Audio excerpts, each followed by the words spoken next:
স্মার্টফোনের যুগে আজও বর্তমান বাজারে ডায়েরির ব্যাপক চাহিদা রয়েছে শহর জুড়ে।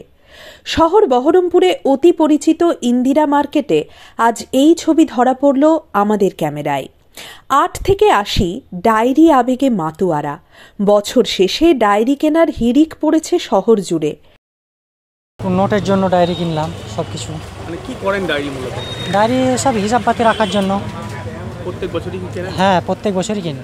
স্মার্টফোনের একটাই ভয় কি কখনো যদি ফরম্যাট হয়ে যায় তো ওটা রিটার্ন পাবো না, কিন্তু ডায়েরি কখনোই ফরম্যাট হবে না, যার কোনো কখনো ধোকা দেবে না।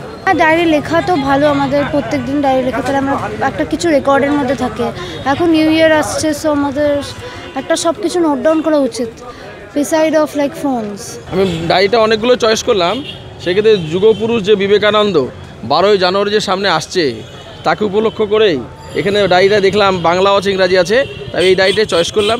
ক্যালেন্ডার ব্যবহার আমি কম করি, ডায়েরিতে যে সমস্ত মাসগুলো থাকে বাংলা ইংরাজি, সেই কারণে আমি ডায়েরিটা পছন্দ করি। ডায়েরিটা প্রত্যেক বছর একটা আমি ডায়েরি কিনি। এক ক্রেতা জানালেন, ছোটবেলা থেকেই লেখালেখির অভ্যাস ছিল, তা আজও বর্তমানে ধরে রেখেছি।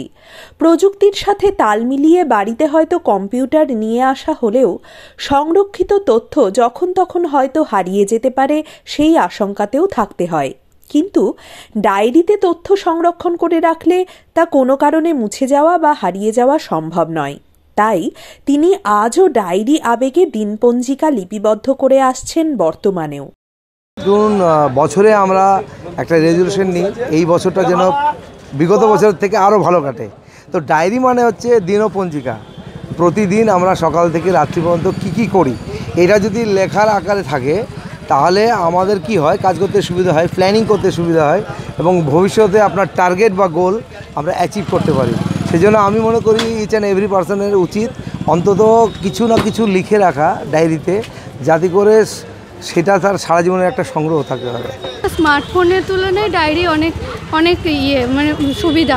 স্মার্টফোনের যেমন ভালো ব্যবহারও আছে, খারাপও আছে। যেরকম স্মার্টফোন ব্যবহার করে অনেক ক্ষতিও হচ্ছে। এখন জেনারেশন তো বই পড়া ভুলেই গেছে, এখনকার জেনারেশন।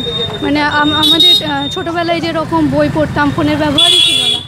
এক বিক্রেতা জানালেন, দীর্ঘ 20 বছর ধরে বিক্রি করে আসছেন এই ডায়েরি।